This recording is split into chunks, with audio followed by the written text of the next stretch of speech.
Straight ahead on KSBY News, more than 187 million people's daily lives are affected by this brutal storm. We'll find out when they'll get some relief.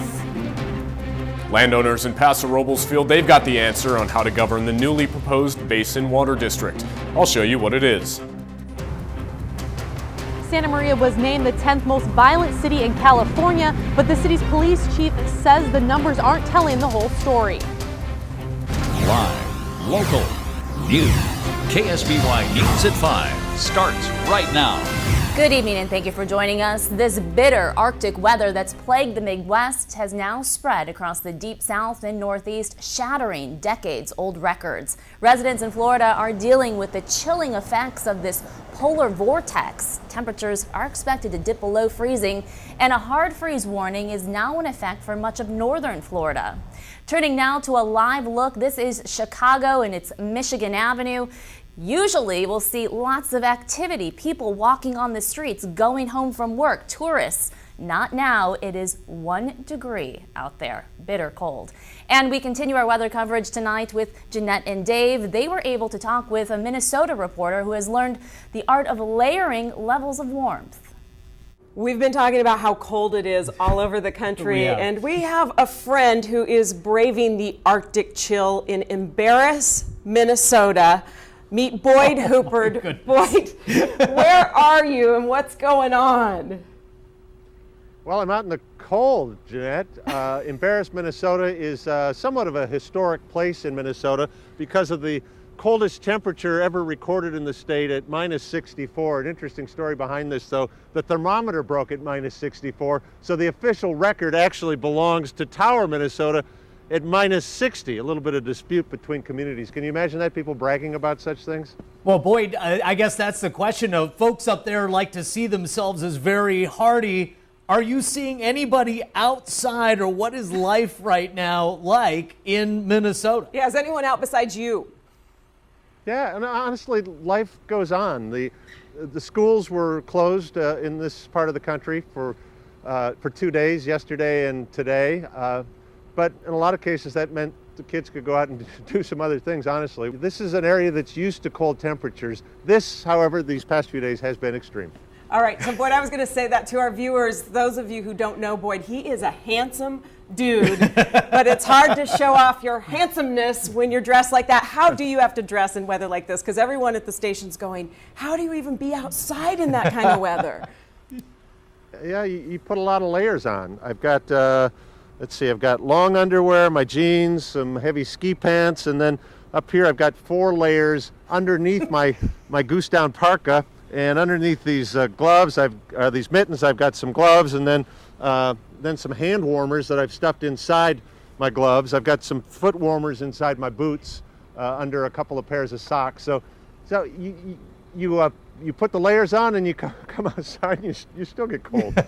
All right, thank you, Boyd, Jeanette, and Dave. And by the way, the low temperature in Embarrass last night, actual temperature we're talking, -31 degrees. We're going to catch up again with Boyd tonight on our KSBY News at 10 and 11. And we do have an update for you on the water conservation debate in Paso Robles. Pierce Bly spent the morning at a meeting of growers and landowners in northern San Luis Obispo County. And Pierce, we did hear yesterday they came to a compromise on the new water district. So what came out of the meeting today? Well, Kathy, the Paso Robles Agricultural Alliance for Groundwater Solutions, PRAGS for short, and Pro Water Equity met yesterday, and they are spearheading the effort to make a new basin water district in Paso Robles. Now, both groups feel that they've developed a governing body that will be able to give an equal representation to all landowners in the area. Run a pipe to the airport and fill that. Today PRAGS and Pro Water Equity met to discuss the details of a 9-member board of directors who would oversee the newly proposed Paso Robles Basin Water District. 3 would be elected by popular vote of residents in Paso Robles, and the other 6 would be elected by landowners in the district. Now, 2 of these 6 would represent landowners of fewer than 40 acres, 2 would represent those that own between 40 and 400 acres, and 2 would represent landowners with 400 or more acres of property. The problems we have in the North County is the fact that we've never had any representation basically forever. We've had 50, 70, 100 years of inaction. Water from the basin is currently managed by the county, but Ray hopes the new legislation and board are approved by this time next year. Prags and Pro Water Equity will be working with San Luis Obispo County's local agency formation commission over the next few months, but even if they are successful, partial ownership of the basin will continue to stay with the county because of state law. Live and local here in the San Luis Obispo County newsroom, Pierce Bly, KSBY News. All right, Pierce, thanks for that update. Now, among many things, the intent of the new district is to manage the water currently in the basin. The California Highway Patrol has identified the Los Osos woman who died in a crash in Avila over the weekend as 44-year-old Denise Snyder. Investigators say it happened just after midnight Sunday on Avila Beach Drive. Her truck went off the road, hitting a tree and a telephone pole.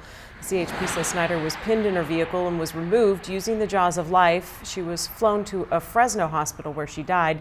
Investigators are asking anyone with information about the crash to please contact them. A recently released FBI report ranked Santa Maria as the 10th most violent city in California in 2012. But Police Chief Ralph Martin says a closer look at the numbers tells a much different story.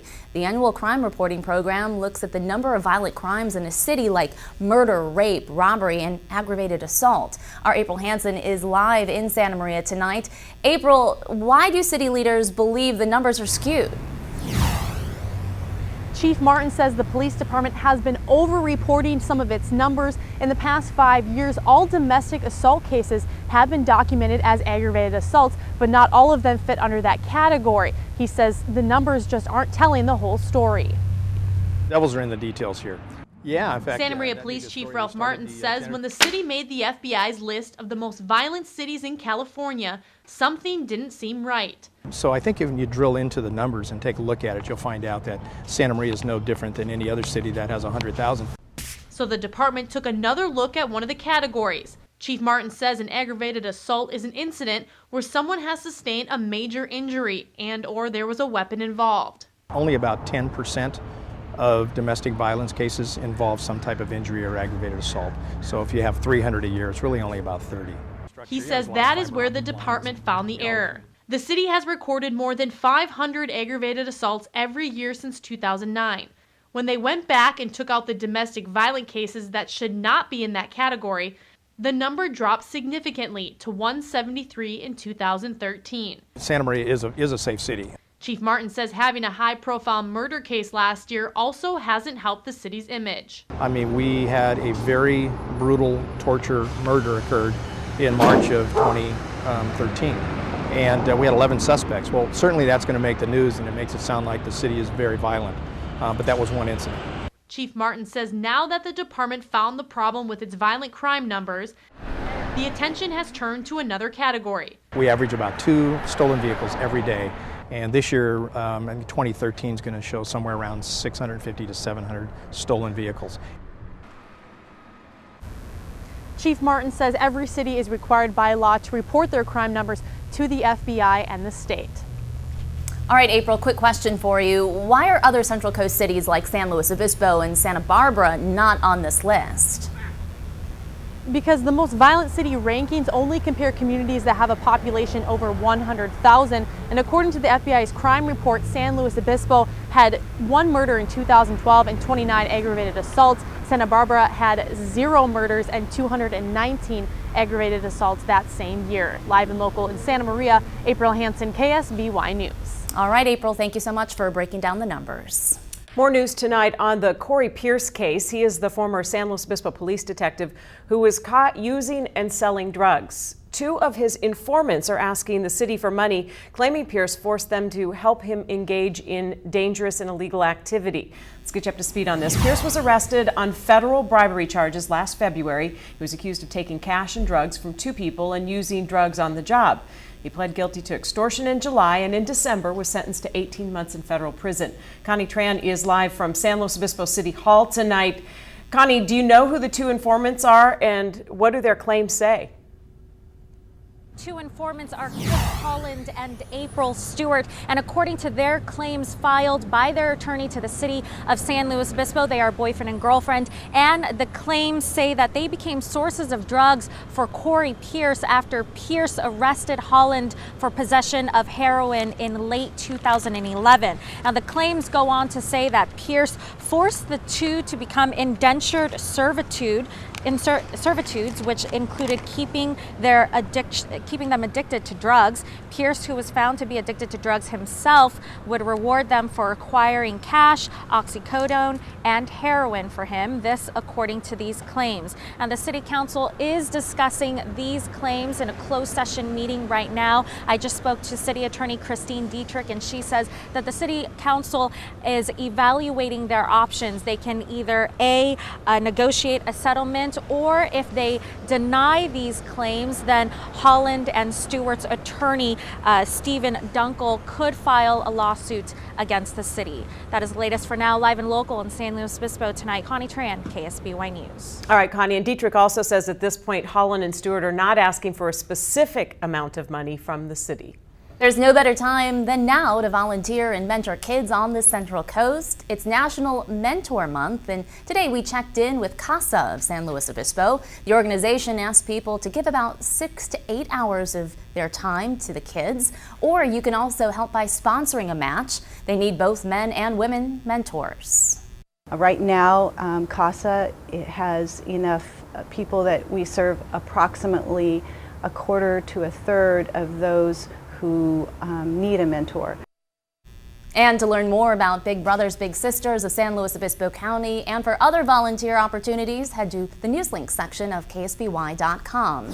And there's an open house tonight in Grover Beach for people who want to learn more about adoption. The adoption agency Aspiranet is hosting it, and it's going on right now, and it will last until 6:30. If you want to check it out, head to 200 South 13th Street, Suite 101, and again, that is in Grover Beach. We have a huge need for siblings, for families who can take siblings and teenagers, and we also have referrals for younger children under 5, so it kind of varies.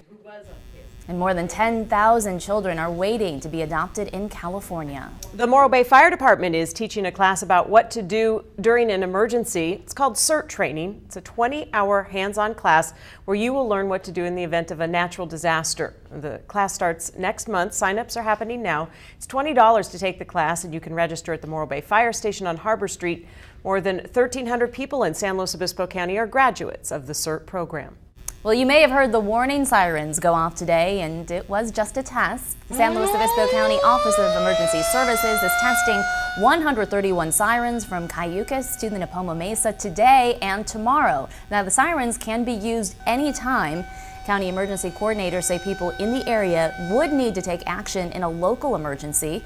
The siren should only go off for a few seconds, and the tests will go on tomorrow as well. Well, we have talked a lot about the ugly weather across other parts of the nation. Cold just looking at it. Yeah, it is cold. Let's take a shot of Shell Beach today. Not exactly a summer-like day at the beach today, but oh man, beautiful. And thanks to our friends at Offshore Theater for this shot.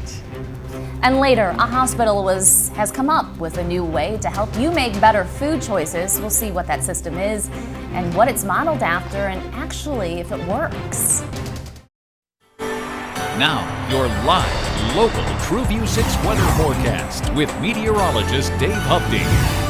Earlier in the show, Jeanette and I were visiting with Boyd Hooper, our colleague up in Embarrass, Minnesota, where he was outside in the cold, so I thought I'd head out too, and I gotta tell you, out here in San Luis Obispo, nothing to complain about. It is very, very comfortable outside.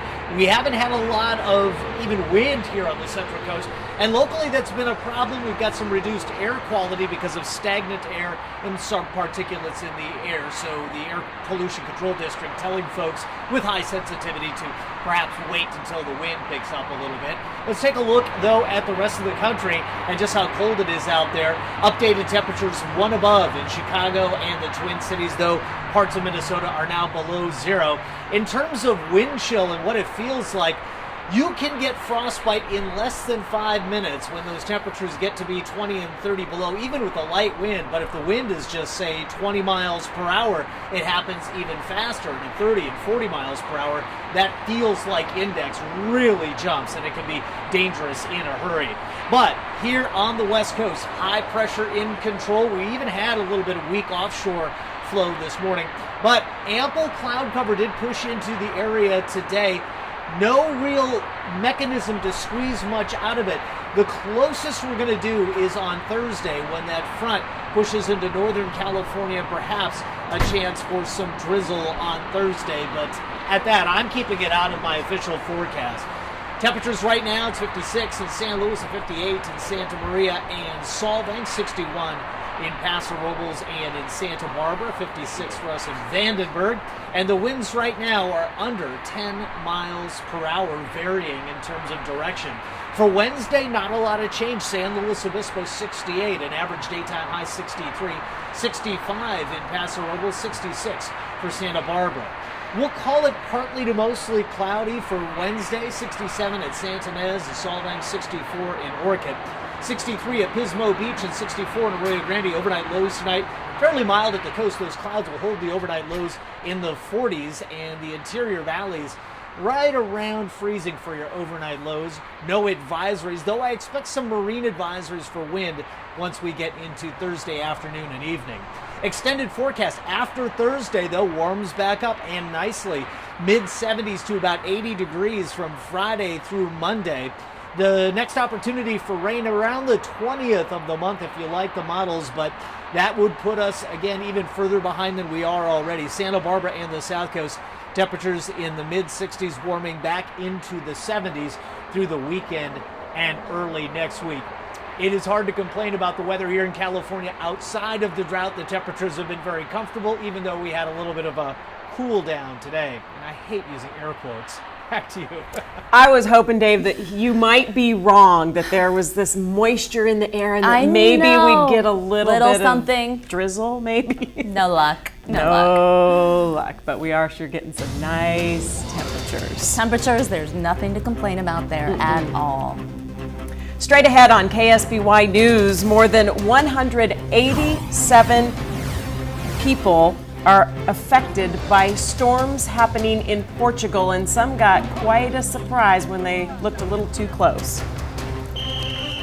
And protesters in Thailand are marching in the capital. We'll see what they are planning to do in the next couple of days.